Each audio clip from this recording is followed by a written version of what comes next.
Hello, I just wanted to give a quick project update on the Textual xtUML feature. What I have on screen right now is a shell open in the directory of my microwave oven project. I have already converted this project to text, so if I go in here and look at any of these xtUML files, you can see it's not SQL insert statements, it's the textual xtUML specification, and my layout information is persisted in a separate file. So I'll go ahead and open BridgePoint.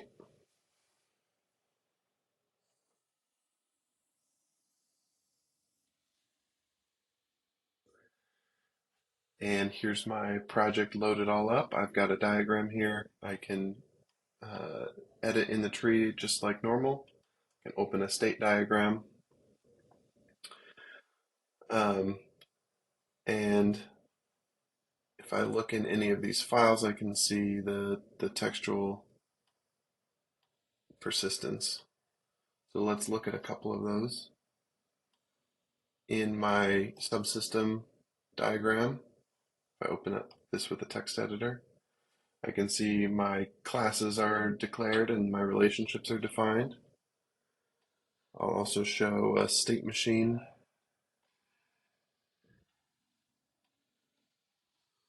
So the states are defined up at the top and the events as well with some metadata attached to them. And this is what the transition table looks like in text. So now I'm going to go back to my shell and I'm going to build this with the Ciera model compiler.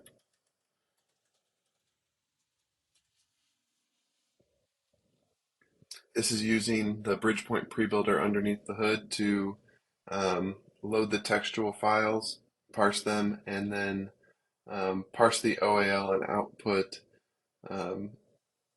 SQL insert statements that can be consumed by the model compiler itself.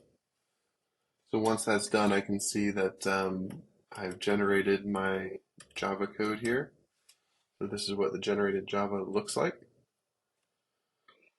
And if I go back to my Eclipse, I can refresh my project and it will build, and then I can execute my microwave oven.